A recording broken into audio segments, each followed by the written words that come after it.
Hi, welcome to Life in a Bottle, Season 1, Episode 37.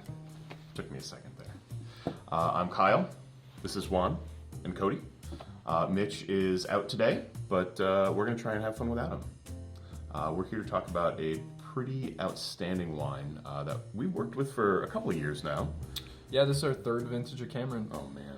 Third vintage of Abbey Ridge. That's exciting. So, before we get there, we're in the United States. We're in Oregon, and we are in the Willamette Valley. And more specifically, we're in the Dundee Hills. And we're in Abbey Ridge Vineyard, which is very special. This is one of the first parcel of Pinot Noir vines to be planted in Oregon. So, think about that for a second. Cameron, these are wines that are very near and dear to my heart. We were trying to get them to the store for many, many years. 2015 was the first vintage of Abbey Ridge to come and land on our shelf, and this is the 2017. So it is really nice to have these wines to sell. I never thought we'd ever be able to send an email offer. You know, when we initially talked about it, it's like, all right, maybe we can get 6 bottles, and that never happened until it really happened, and now we're sending an email offer. That's exciting. Outstanding. Super exciting. So we know a little bit about the winemaker here.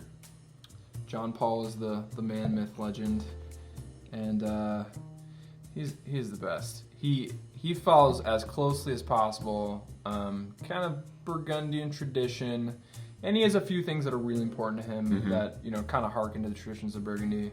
I mean, organic farming is one of them. It's all indigenous yeast, of course. And of course, dry farming. On the back of the label, you will see DRC and a picture of a deep grapevine.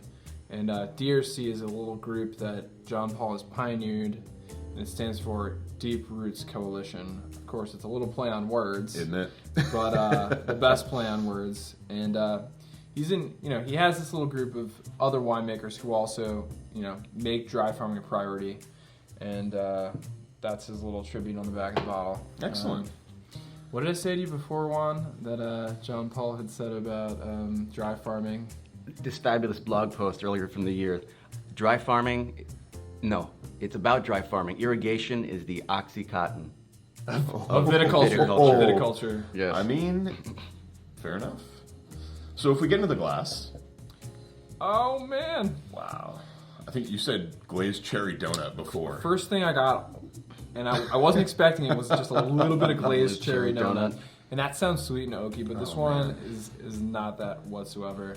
In fact, John Paul is the kind of winemaker who will shed the new oak. When he brings in a new oak barrel, he'll use it for sort of the lesser, more entry-level wines, so that the Grand Cru, and this is considered one of John Paul's Grand Cru, Abbey Ridge. He would call it Clos Electrique and Abbey Ridge, just 2 Grand Crus. Wow. It's focused. Very cherry. And precise. Very It's cherry. super cherry, but like fresh, almost confected cherry. Yep. Not super ripe and I stewed agree. cherry. I agree. But I think you were right on with that donut, man. That And like lavender, there's a very distinct lavender, some peppercorn. It's interesting because You don't always think peppercorn, but it's there, man. for sure. And it's interesting because a lot of times when you get that much earthiness, you don't get minerality as well. But I feel like this carries both. There's some stony minerality in there. Full on. And then there's that Full on. super savory earth that comes in. I smell like August day, hot asphalt parking lot, just with that first bit of rainfall hitting it, and you can kind of smell the pavement. I get a little bit of that. That ether kind of thing. What's the word for that again? When they Petrichor. Yes, petrichor. What color would petrichor be? I don't know if you can assign a color to petrichor. It's just petrichor. What do you think, Juan?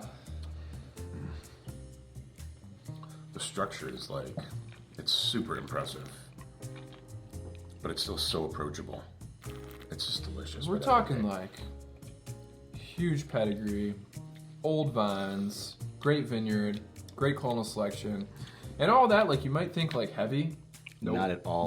Nope, not at all. Beautifully light, wonderfully light, pretty. I think pretty is a good word for this particular wine. Heck yeah. That nice mineral dryness balances it out. It's got this nice sort of middle mineral edge that just carries the finish like forward. It's lovely, absolutely on. lovely, and absolutely Burgundian in style. John Paul, this is freaking incredible wine. This is delicious. Thank This is you. killer stuff. Delicious. And like Cody said, to be able to offer an email on this is incredible. So here's to relationships with folks who make some awesome wine. Congratulations. Cheers, guys. Nicely done. Cheers. Thanks, guys. Cheers.